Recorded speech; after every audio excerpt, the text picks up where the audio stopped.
Berikut ini adalah kajian mengenai persamaan dan perbedaan antara ujian, cobaan, dan hukuman, berdasarkan Al-Quran, hadits Nabi Shallallahu Alaihi Wasallam, sahabat Nabi, tabi'in, ulama, umaro, dan cendekiawan Islam. Persamaan antara ujian dan hukuman dalam Islam. 1. Bentuknya sama, penderitaan atau musibah. Keduanya bisa muncul sebagai penyakit, bencana alam, kehilangan harta atau nyawa, kekalahan, kekeringan atau paceklik, tekanan hidup. Di Quran Surat Al-Baqarah 155, Allah berfirman, "Dan sungguh kami akan menguji kamu dengan sedikit ketakutan, kelaparan, kekurangan harta, jiwa dan buah-buahan." Bentuk ini juga bisa terjadi dalam bentuk hukuman, sebagaimana dalam ayat lain, yaitu di Quran Surat Al-A'raf 130, Allah berfirman, "Dan sesungguhnya kami telah menghukum kaum Fir'aun dengan mendatangkan kemarau yang panjang dan kekurangan buah-buahan, agar mereka mengambil pelajaran." 2. Sama-sama datang dari Allah. Ujian dan hukuman sama-sama bagian dari takdir Allah dan tidak keluar dari kehendaknya.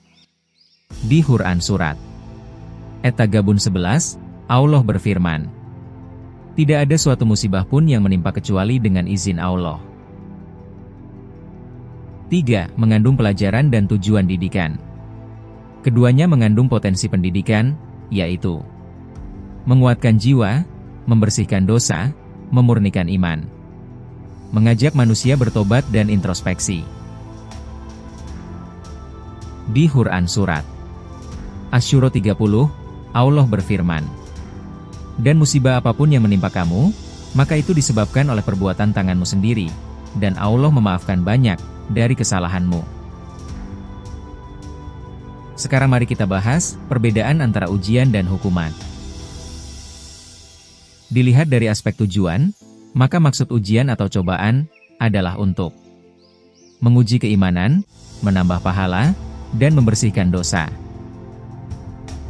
Dilihat dari aspek tujuan, maka dikategorikan hukuman, azab atau ukubah, adalah untuk membalas dosa dan kedurhakaan, atau peringatan keras kepada individu atau kaum.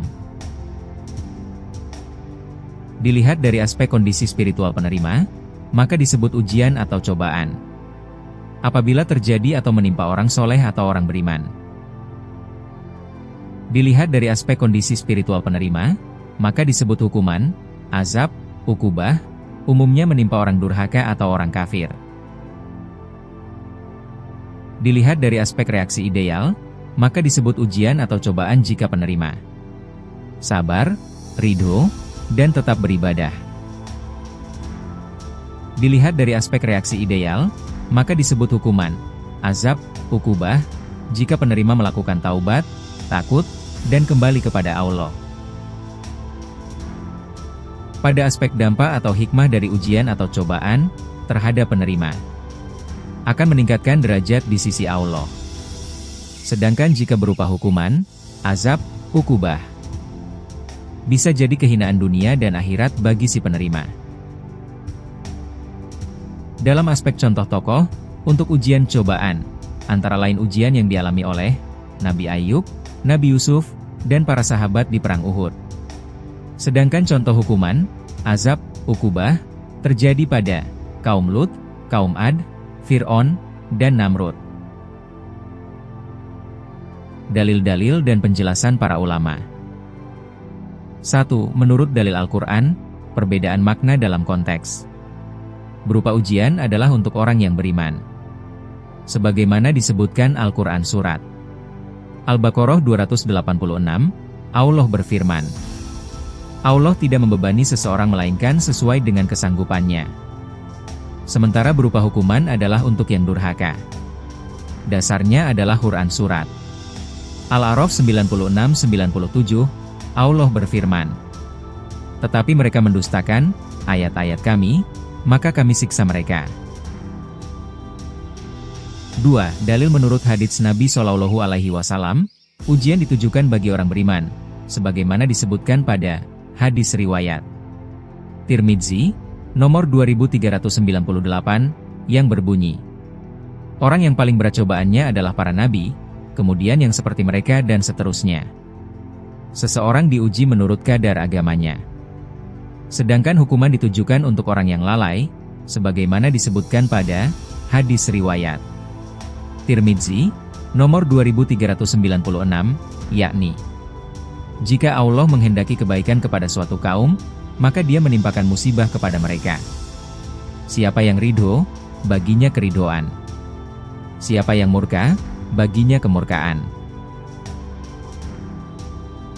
3. Menurut ulama dan cendekiawan Islam. Pertama pendapat dari Imam Ibnul Qayyim, dalam kitabnya Ighatsatul Lahafan, yaitu, musibah itu bisa dua jenis, sebagai tarbiyah, didikan, bagi orang baik, dan sebagai ukubah, hukuman, bagi orang yang menyimpang. 2. Menurut Imam Al-Ghazali, dalam bukunya, Ihya Ulumuddin, beliau mengemukakan, Allah menguji kekasihnya agar mereka naik derajat, tapi menghukum para pembangkang sebagai keadilan. Contoh-contoh ujian dan hukuman dalam sejarah manusia. Contoh ujian atau cobaan untuk meningkatkan derajat. 1. Nabi Ayyub alaihi salam dicoba dengan penyakit kronis, kehilangan harta dan anak. Beliau tetap sabar, dan tidak sekalipun berburuk sangka. Sebagaimana diceritakan dalam Quran Surat Sot 41-44. Akhirnya Allah angkat derajatnya dan sembuhkan penyakitnya. Contoh 2. Nabi Yusuf alaihi salam. Beliau dikhianati saudara, dijual menjadi budak, difitnah, dan dipenjara. Kisah ini disebutkan di dalam Quran Surat Yusuf 90. Akhirnya jadi penguasa Mesir dan penyelamat umatnya. Contoh ketiga adalah peristiwa Perang Uhud terhadap para sahabat Nabi. Kekalahan umat Islam karena sebagian pasukan melanggar perintah. Kisah ini disebutkan dalam Al-Quran Surat Ali Imran 140-142, yaitu, ujian untuk membersihkan barisan dan memperkuat iman. Hukuman, azab untuk pendosa. Contoh pertama, kaum Lut alaihi salam dikenai azab karena homoseksualisme. Sebagaimana disebutkan Quran Surat Al-Hijr 73-74, Allah berfirman, maka suara yang keras, petir, menimpa mereka, dan kami jadikan negeri itu terbalik dan kami hujani mereka dengan batu dari tanah. Contoh kedua adalah kaum Ad dan Samud, di mana mereka menolak dakwah Nabi Hud dan Nabi Sholeh alaihi salam, sombong dengan kekuatan yang mereka miliki. Kisah tersebut diceritakan di Quran Surat Al-Fajr 6-14. Contoh ketiga adalah kisah Fir'aun yang menolak kebenaran Nabi Musa alaihi salam, dan dia mengaku Tuhan. Dikisahkan di dalam Quran Surat Yunus 90-92, dia ditenggelamkan di Laut Merah dan jasadnya jadi pelajaran sejarah. Kesimpulan. Berikut ini hasil kesimpulan dari paparan di atas. 1. Persamaan antara ujian dan hukuman adalah dua-duanya sama-sama berupa musibah dari Allah dan memiliki tujuan pendidikan. Sementara perbedaannya adalah 1. Ujian untuk meningkatkan iman, sedangkan hukuman untuk memperingatkan atau membalas dosa. 2. Ujian diberikan pada orang baik, sedangkan hukuman diberikan pada orang dolim. 3. Tujuan diberikannya ujian adalah pahala dan pembersihan, sedangkan tujuan diberikannya hukuman adalah teguran atau kehancuran.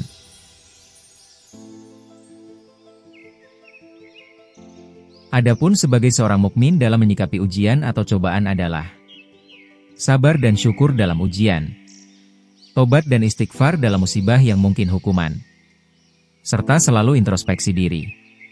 Ingatlah, dalam Quran Surat Al-Hasr 18, Allah berfirman, wahai orang-orang yang beriman, bertakwalah kepada Allah dan hendaklah setiap diri memperhatikan apa yang telah diperbuatnya untuk hari esok.